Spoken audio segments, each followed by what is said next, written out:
So about oh my gosh, 14, 15 years ago now, which feels way too long ago, I was fresh out of seminary and into full-time ministry, and we had relocated to what is actually the Promised Land, which of course is Montana, as we all know. Uh, and finally, I had not only did I have a house with a proper kitchen, which sounded really exciting after many years of student housing and otherwise. I actually had colleagues around, and there were other United Methodist clergy around, and I really wanted to get to know them. And so, there's all these meetings they make us go to, so there's that. But I wanted to have them over and their spouses and everything, and I said, let's have everybody over for dinner, and we can have like a little dinner party, and we can get to know folks, and I can get to know them, and their spouses, they can get to know me and my spouse, and this sounded like a great idea. And so I put out the invitation. They all agreed to come, which I was a little surprised by, but of course there's free food, so Methodists will always come out for free food, as we know. And I started to get like a little weird. I was just like, I'm like, well, what am I going to serve? And I remember talking to Dane, and I'd be like, what should we have? And she would say, well, remember that time you made this thing? That was really good. And we finally figured out the menu. And of course, being the new guy on the block and the new person there, you want to impress, right? And this is one of those things, if you've been around this church for any length of time, like food is something I tend to lead with, right? As a strength, right? I mean, if, I enjoy doing it. It's something I have a passion for, and I like doing it for other people. And I really like it when they actually enjoy it. So I wanted to put something together they would actually enjoy. But very close to like the last minute, like the day before, I realized I hadn't figured out what to do for like an appetizer yet. And Dane tried to convince me that I didn't really need to worry about it. Like, it's fine, you have all this other stuff planned. And I'm like, no, there's got to be something when they first walk in that is ready and for them, so that they, in case they show up hungry, like really hungry, then we've got something right there. And so I started to rack my brain. And I remembered this time that we had gone to this tapas place. That's tapas. I used to say tapas bar when I told this story, and I don't anymore because everybody gets very confused. But one of the things that kids, ask your parents later. But one of the things they had there is they had these amazing bacon-wrapped dates. And I remember even at the time looking at them going, I could do that. Like, that doesn't look hard. We have the internet. I could look it up. And I'd never actually made them, but I remembered them. And I told her, I said, I think I want to make these. And she's like, why would you do that? And I'm like, because they were really good. And she's like, okay. So I finally decided to do this. And I'm like, okay, we're going to do this. And I was sitting there playing with them. And they're supposed to go, and I've looked up online, you're supposed to put them, like, it helps if you put them like a toothpick through them, but I didn't have toothpicks. All I had were these really long bamboo skewers. And so then I thought, well, what if I put two of them at the top, at the bamboo skewer, cook them, and then put them in a jar or something and arrange them like a meat bouquet. Right? Like what could be better? How better would you want to be greeted to a dinner party than by a meat bouquet? There you go. And it worked. In fact, it almost worked a little too well, because we got there, the people started to arrive, and they were milling around, and they were just looking at the things that were out. And finally, I said, you really can't eat them.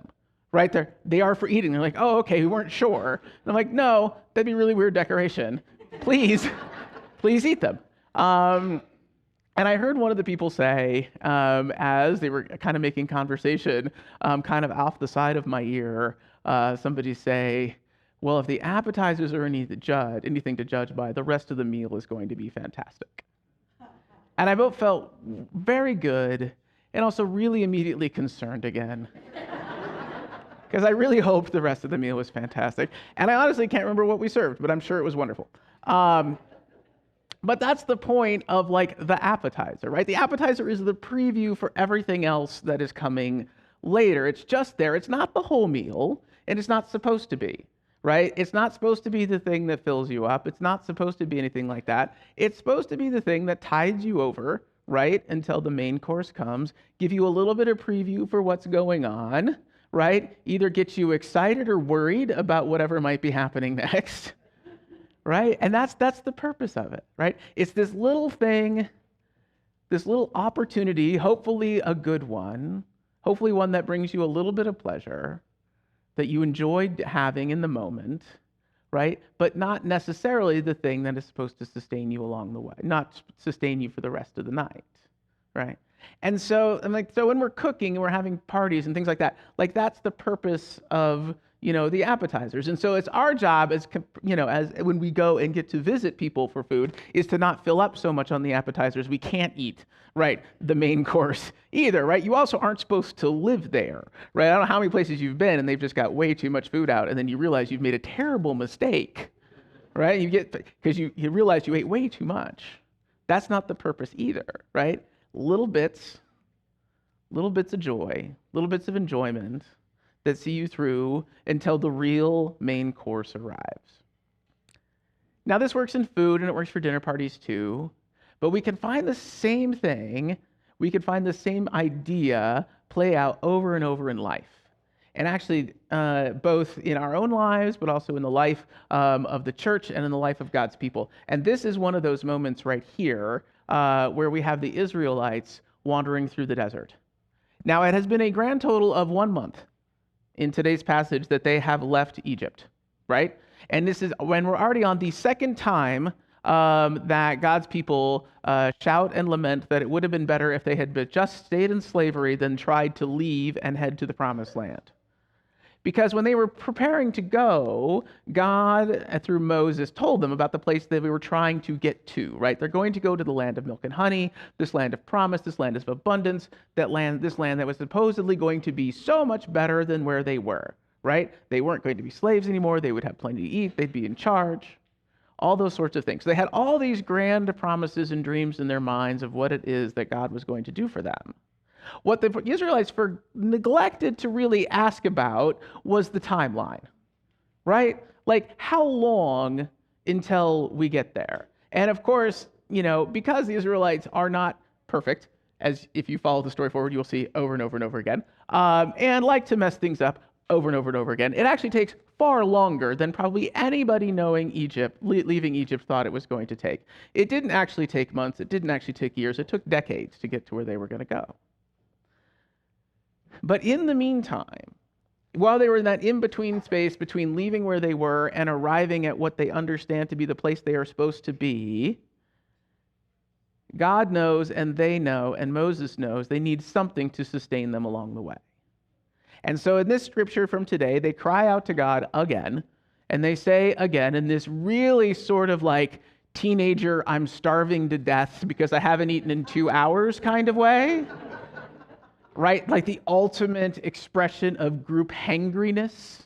Like, I don't know if you guys get hangry. My house, it's a common problem. So they're like, it would have been better. It's very dramatic. And God decides to do something for them. Now, what God does not decide to do is fast forward to the main course. He doesn't automatically just say, fine, and pick them up and plop them down in the promised land. That's not how this works. There is a journey that they need to go on. They will not be the same people when they arrive than they were when they left, and they need that journey. They need that part of the experience. But God also knows that they can't simply just only hold on to the promise of where it is that they're supposed to be going. They need some previews.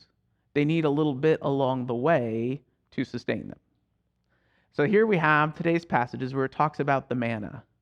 Now, manna is interesting because manna is described as a flaky substance, it's described as bread, it's described a couple of different ways in the Bible. We're not entirely certain what it looked like or how it worked, but we know it was actually fairly basic.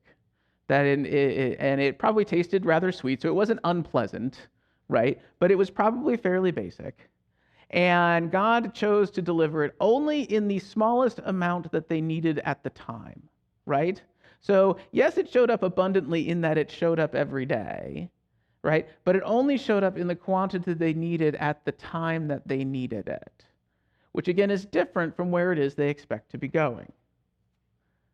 God delivers them basically an appetizer for the promised land.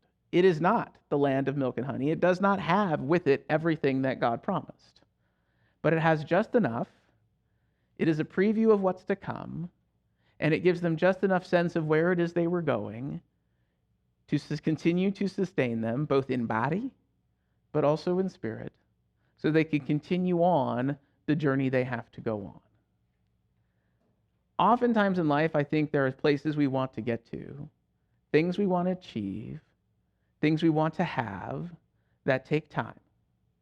And if we're not careful, we can get so fixated on the destination we want to get to, we can forget to recognize the places and times when God is putting those little bits of joy, those little bits of life, those little bits of happiness into our lives to sustain us along the way. So God tells God's people through Moses to go and make sure, actually do go collect it every morning. You have a job now. You need to go collect it every morning. Don't ignore it, right? Don't get mad at it. Don't decide, well, this isn't everything I was promised, so I'm not going to do anything, and I'm just going to sit on this rock and sulk because I'm a teenager. I have 2 teenagers in my house. Can you tell? Yeah. Love you both. They actually came to church today. I have to be careful. I forgot. I'll get grief later. It's fine. Don't do that. But also he says something else important. He also says, don't hoard it, right? Only collect what you need. And if you keep reading some of the descriptions, you will find out if they try to collect more than they need, then it will spoil before the next day. It is basically not possible to hold on to it longer than you are intended to hold on to it, which is the other thing that can happen.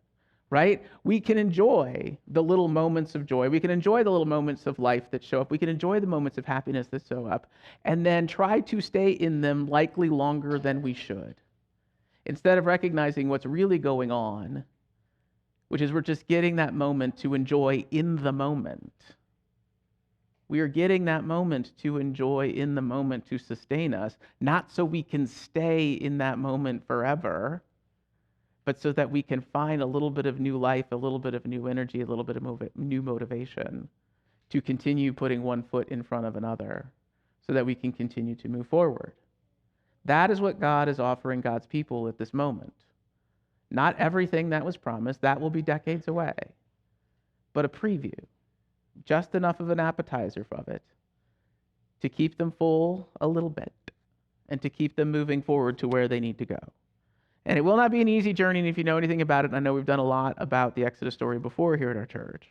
You know they're going to mess it up 1,000 times on the way, and they're going to screw it up 1,000 times on the way, and God's going to have to be gracious upon gracious upon gracious in dealing with these people. But they will eventually get there, and they will be sustained by these little appetizers of grace along the way. Now, in our lives, we are probably not heading in such an interesting or industrious way to somewhere in the same way that they are, right? There are low likely times that we feel like we're wandering in the desert. There's no likely times where we feel like there's a destination in mind that feels so far away, right? And we have to remember, while we're on that journey, to make sure that we are doing what we can to sustain ourselves along the path. As I was thinking about this, I was thinking about even many years before this. It was one of the first big projects I was involved in when I graduated the first time with my undergraduate degree, and I was a software engineer. And I remember the first big project I was on. It was an 18-month project, and we were getting together to figure out what the timelines were and how it was all going to work. It was us and the client, and it was this giant HR project for Sprint Telecommunications at the time. And so we're doing this big HR conversion project, moving them off of the old green screen-based systems onto something, using this newfangled thing called the internet. It's important. You should pay attention to it. I think it's going to be around for a while. But we had to figure, and it was going to be a big thing, and it was going to be this whole big thing. It was my first big project. I remember sitting down with the client, and they're like, okay, let's make a list of all the milestones. And I'm like, okay. And so we made a list on our side of all the different things. And then finally, the guy looked at us on the team, and he said, well, that's not enough. I'm like, not enough what?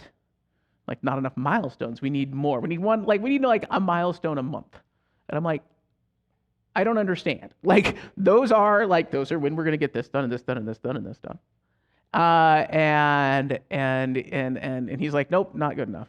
And so we sat down and we were like, okay, well, I guess around here we should be getting this done, and around here we should be getting this done. We finally got it down, so it was about what he wanted, though we never understood why it is that he wanted it the way that he wanted it to. And so being the clever engineers we were, we decided to color code the milestones into the blue ones that actually mattered and the green ones that we just made up. And nobody knew the difference between the two but us, but then we knew what we were paying attention to and what we were not paying attention to. And for all anybody else cared, it was just what it was. And so we get to the first milestone date and we get it done, and it's a green one, and so we're like, whatever. And we come into the office that day, and then he walks in around 10 o'clock and he says, all right, you guys coming out for cake? Like, there's cake? And we go out, and before lunch, there's this cake and balloons, all this stuff, like, welcome to milestone 1. Good job, everybody. We're like, yay, sure.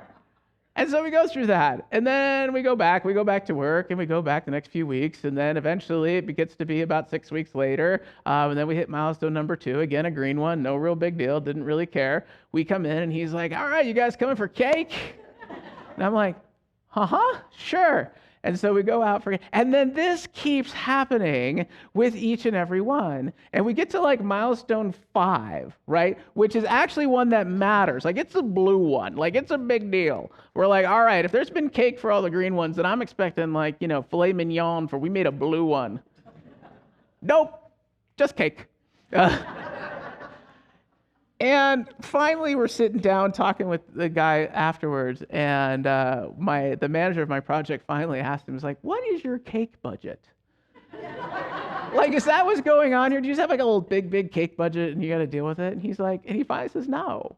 And turns out what we didn't know is that the guy we were working with was actually was the guy that Sprint sends in when they have a project that needs to succeed. If it's mission critical, you need this guy. And I understood that because he asked really good questions. He was really good. He was really smart. He was really intelligent, worked with people really well, had all of the skills that you would want to have. And I got all that. And I'm like, but what's with the cake? And he's like, well, this is a marathon. This is a long thing between here and 18 months from now. That's a long span of time. People need these little celebrations in between. They need to know that they're making progress. They need to feel like they're valued. They need to feel like what they're doing is important and the contribution matters. So we put these in. Otherwise, it's really easy to forget to do it. It's really easy to forget to celebrate the small victories on the way when all you're focusing on is the point where you flip the switch and you turn the mainframe off and you turn the new thing on. And we don't want to do that because that's how we lose people along the way. They get burned out, they get tired, they get what they do.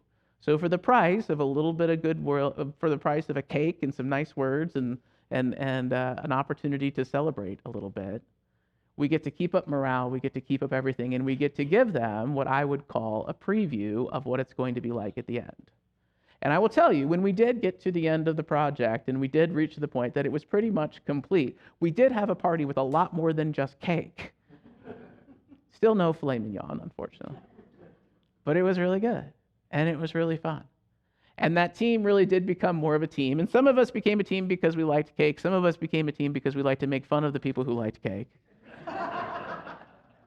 But those little milestones, whether they were real or imagined, those little opportunities to taste a little bit of what was coming, the celebration that would come, the little opportunity to have that little appetizer of the success we were all craving on the project, really meant something to the people. And it came to mean something to the rest of us too. And it's something that I have tried to emulate and learn from before. So when we have those big projects, we have to remember to celebrate even though the task that we're trying to do might be huge. There are opportunities, or we have to take opportunities, even if we have to manufacture them.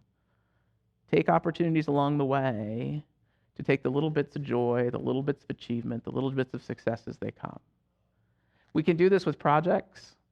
We can also do it with relationships. Part of the reason that God's people need to wander in the desert for 40 years is they need to reestablish their relationship with God, which atrophied when they were in slavery. God needs to hit the reset switch on how they relate to one another. It is not unlike when Jesus would come all those many centuries later, and he would wander in the desert and wander with the disciples and move from place to place and do all the things that he did. And he would talk about the kingdom of God as this big, grand, amazing place. But then he would offer us, through all the work that he did, all the teachings he offered, these little previews, these little windows, these little glimpses into what it is, an appetizer, if you will, for God's kingdom.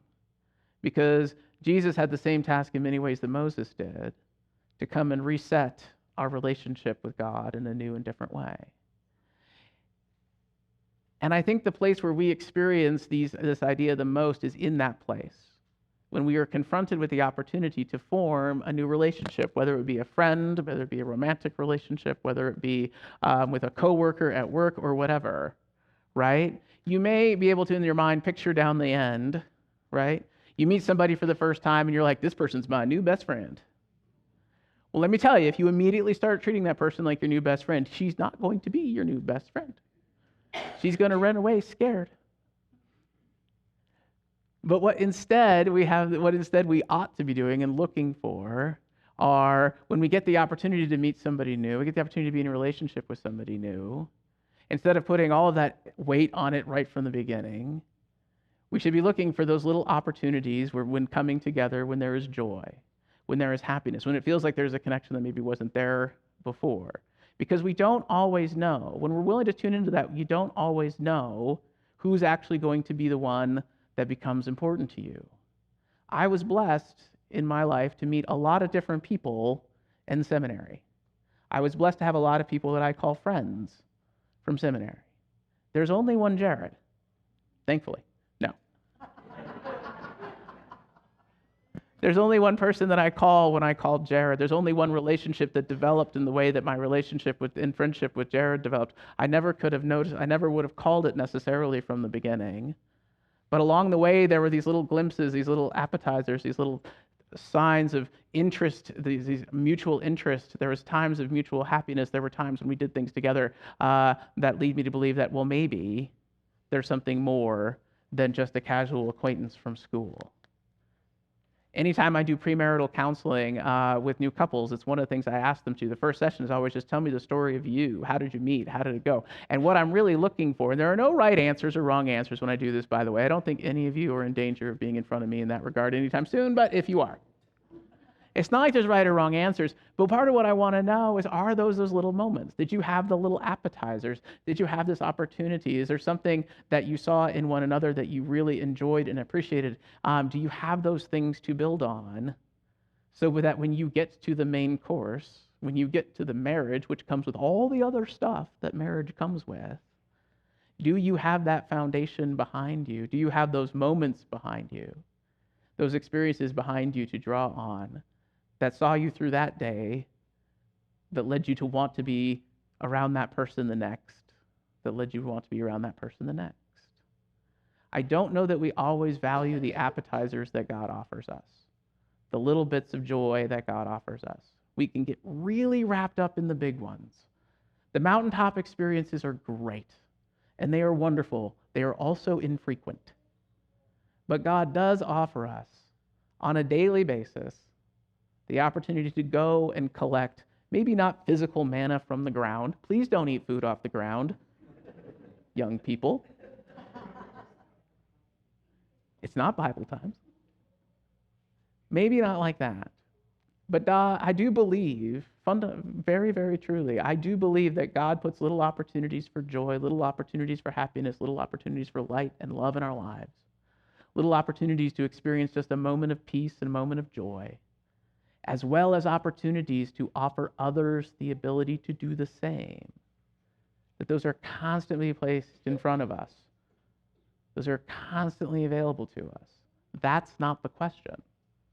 The question is, do we choose to see them?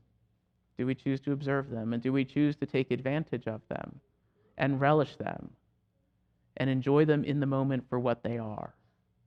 That little bit of manna, that little bacon-wrapped date, that little whatever it is that puts a smile on our face for the moment, that will sustain us through that moment and the moments to come, without wanting just to stay there forever, but instead looking to see what God has next and trusting, as God's people were asked to trust, those many years ago, that there would, in fact, be more in the morning. Amen.